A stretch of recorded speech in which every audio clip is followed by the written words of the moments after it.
सरकार से, तंत्र से, जो भी लोग हैं उनसे विनम्र आग्रह है कि सोनम वांगचुक जी को बचा लिया जाए। समाज में कोई एक दूसरे को देखना नहीं चाह रहा है। सोनम वांगचुक जी से हमारा विनम्र आग्रह है कि वे अपना अनशन तोड़ दें। सोनम वांगचुक जी के अनशन से अगर उनकी शारीरिक और मानसिक अगर कोई समस्या आती है तो उसका जिम्मेवार कौन होगा? आखिर सोनम वांगचुक जी किसके लिए धरना बैठे और क्यों बैठे हैं? ये बहुत बड़ा क्वेश्चन है इस देश के लिए। 140 करोड़ एवं देशवासियों के लिए एक व्यक्ति बैठा है अनशन पे, वो सोनम वांगचुक। आखिर सोनम वांगचुक बैठे किसके लिए हैं धरना पे?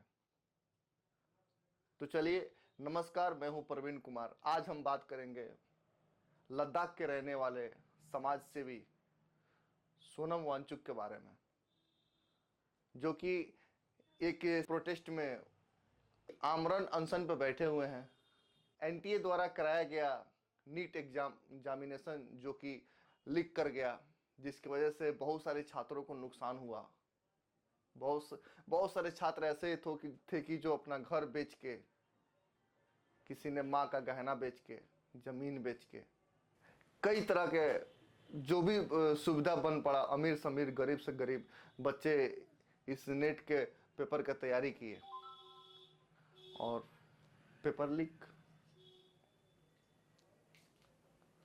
उनसे पूछिए ना, जो एग्जाम देने के लिए अपने घर से 500 किलोमीटर दूर गए और उनको वहां पहुंचने में कितनी सारी समस्या आई। रात भर ट्रेन में खड़े होके गए, एग्जाम दिए, एग्जाम देकर घर आए और आने के बाद पता चला कि वो पेपर ही लीक हो गया। उनके ऊपर क्या बीतेगी? तो इसी के लिए कॉकरोच जनता पार्टी के द्वारा एक जंतर मंतर पे आमरण अनशन का आयोजन किया गया, जिसपे देश के शिक्षा मंत्री धर्मेंद्र प्रधान को लेके, उनके इस्तीफा को लेके कि आपसे नहीं चल पा रहा है तो आप इस्तीफा दीजिए। और सारे लोग तो तहस नहस हो गए, लेकिन अकेले टीके रहे।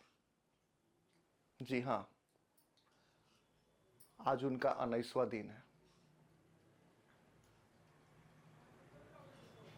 आखिर इससे किसको फायदा होगा? क्यों कर रहे हैं?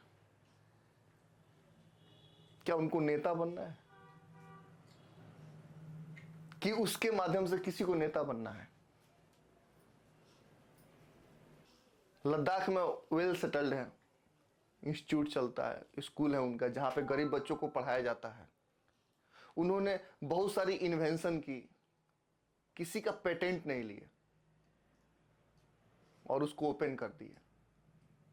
वैसे सोनम वांगचुक, इनको कौन बचाएगा? हालत भी दिन प्रतिदिन गंभीर होते जा रही है। अभी उनका वजन 8.5 किलो कम हो गया।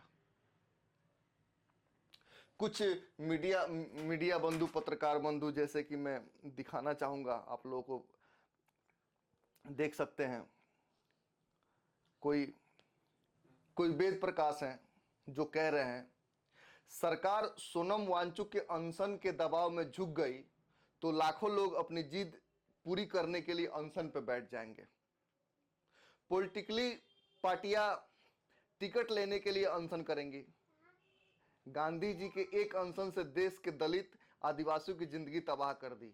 अनशन ब्लैकमेलिंग का एक हिस्सा, एक जरिया है, जैसे कि आप मेरे डिस्प्ले पे देख सकते हैं। तो क्या सच में अनशन करने से किसी को कुछ फर्क नहीं पड़ेगा? वो अपने लिए कर रहे हैं, सबके लिए कर रहे हैं ना। उन युवा के लिए कर रहे हैं जिनके मन में एक ख्वाब है, एक उम्मीद है कि मैं पढ़ के कुछ करूंगा। जब पेपर ही लीक हो जाएंगे तो फिर आप क्या करोगे? तो सरकार को इस चीज पे ध्यान देना चाहिए। अगर वो अनशन नहीं करे तो क्या करे? भरत तिवारी की जैसा वो भी हथियार उठा ले और उनको भी शहीद कर दिया जाए, मार दिया जाए। नहीं, रास्ता तो हमने दोनों देखा।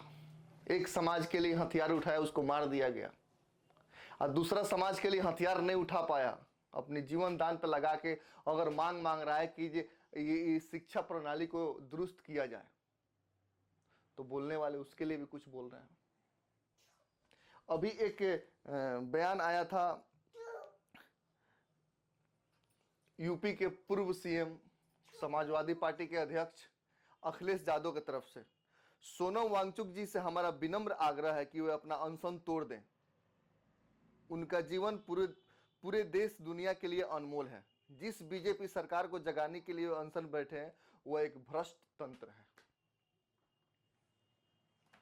सबका अपना अपना बोलने का। कहां है लोग जो सरकार में बैठे हैं? क्या उन्हें दिखाई नहीं दे रही? चुप हैं। बिहार में एडीओ का एग्जाम कैंसिल हुआ। हमारे भी घर से बच्चे एग्जाम देने गए, यहां से कुछ दूर पे 100-150 किलोमीटर, और एग्जाम का टाइमिंग ऐसा था कि वहां पे किसी पब्लिक ट्रांसपोर्ट से जा नहीं सकता आदमी, ऐसा जगह पे था।